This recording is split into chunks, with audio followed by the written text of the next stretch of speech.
Subscribe करें खास खबर चैनल को और बेल आइकॉन दबाना ना भूलें ताकि हमारी न्यूज़ अपडेट सबसे पहले आपको मिले।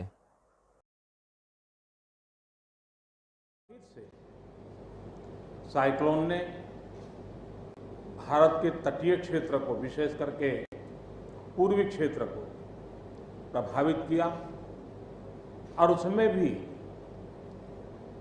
सबसे ज्यादा दुष्परिणाम पश्चिम बंगाल के हमारे भाइयों बहनों को, पश्चिम बंगाल के नागरिकों को, यहाँ के संपत्ति को बहुत हानि पहुंचाई है। साइक्लोन की संभावनाओं से लेकर के लगातार मैं इससे संबंधित सभी लोगों से संपर्क में था। भारत सरकार भी सतत राज्य सरकार के संपर्क में थी। साइक्लोन का नुकसान कम से कम हो, इसके लिए जो भी आवश्यक कदम उठाने चाहिए उसके लिए राज्य सरकार और केंद्र सरकार ने मिलकर के भरसक प्रयास किया। लेकिन उसके बावजूद भी करीब करीब 80 लोगों के जीवन हम नहीं बचा पाए। इसका हम सबको दुख है। जिन परिवारों ने अपना स्वजन खोया है उनके प्रति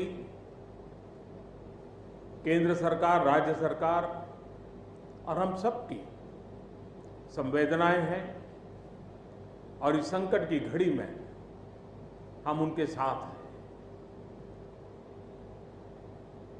संपत्ति का भी नुकसान काफी होता है, चाहे एग्रीकल्चर हो, चाहे पावर सेक्टर हो, चाहे टेलीकम्युनिकेशन हो, चाहे घरों का उजड़ जाना हो, अनेक प्रकार का, चाहे वो इंफ्रास्ट्रक्चर का हो, चाहे व्यापार जगत से लोग जुड़े हुए हो, चाहे खेती क्षेत्र से जुड़े हुए, हर किसी को नुकसान होता है।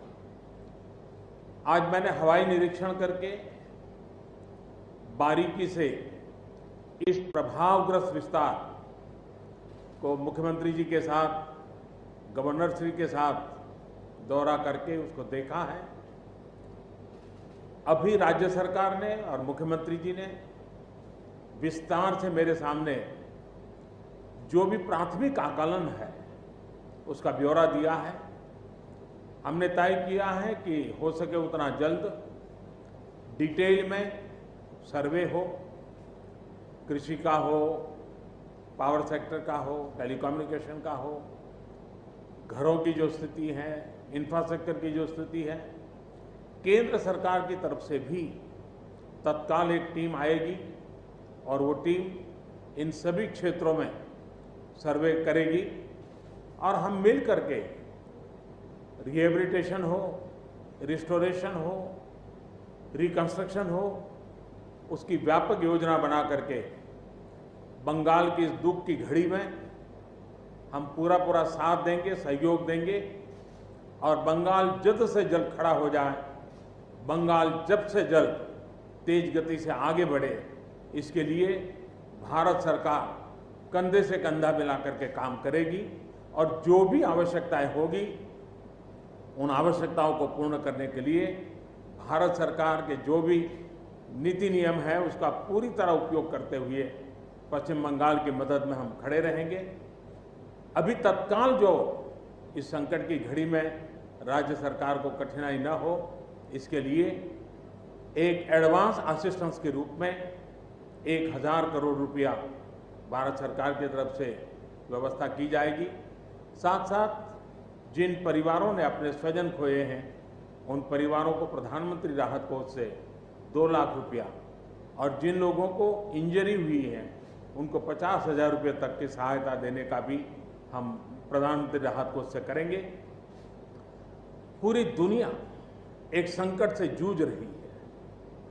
भारत भी लगातार कोरोना वायरस के खिलाफ लड़ाई लड़ रहा है। कोरोना वायरस की लड़ाई में जीतने का मंत्र और साइक्लोन में जीतने का मंत्र दोनों पूरी तरह एक दूसरे के ऑपोजिट है। कोरोना वायरस से लड़ने का मंत्र है जो जहां है वहीं रहे,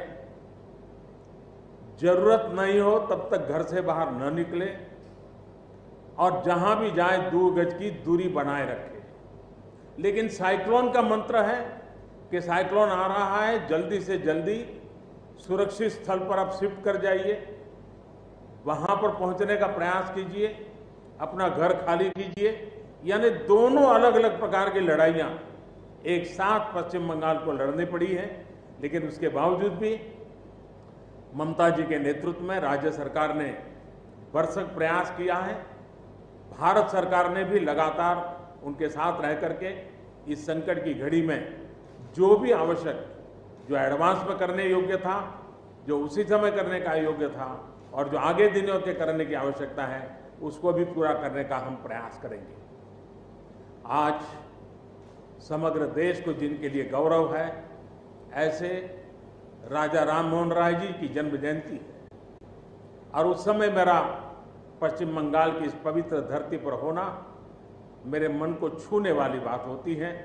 लेकिन संकट की घड़ी से हम जूझ रहे हैं, तब मैं तो इतना ही कहूँगा कि राजा राम मोहन राय जी हम सबको आशीर्वाद दें, ताकि समयानुकूल समाज परिवर्तन के जो उनके सपने थे, उनको पूरा करने के लिए हम मिल बैठ करके, मिलजुल करके एक उज्जवल भविष्य के लिए, भावी पीढ़ी के निर्माण के लिए समाज सुधार के अपने कामों को निरंतर जारी रखेंगे और वही राजा राम मोहन राय जी को उत्तम श्रद्धांजलि होगी। मैं मेरे पश्चिम बंगाल के सभी भाइयों बहनों को विश्वास दिलाता हूं कि संकट की घड़ी में पूरा देश आपके साथ है। भारत सरकार कंधे से कंधा मिला करके आपके साथ आने वाले सभी कामों में खड़ी रहेगी। इसी संकट की घड़ी के समय आप सबसे मिलने आया हूं, लेकिन कोरोना वायरस के कारण सब नागरिकों से तो नहीं मिल पा रहा हूं। मन में एक कसक तो रह जाएगी। यहां से मैं आज उड़ीसा की ओर जाऊंगा और वहां भी हवाई निरीक्षण करूंगा, वहां के माननीय मुख्यमंत्री जी से, वहां की सरकार से बातचीत करूंगा। मैं फिर एक बार पश्चिम बंगाल की इस दुख की घड़ी में मैं आपके साथ हूं।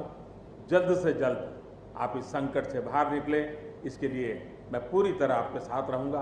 बहुत बहुत धन्यवाद। ऐसी पल पल की खबरों के लिए आप हमारे चैनल को सब्सक्राइब करें और शेयर करना ना भूलें। जय हिंद दोस्तों।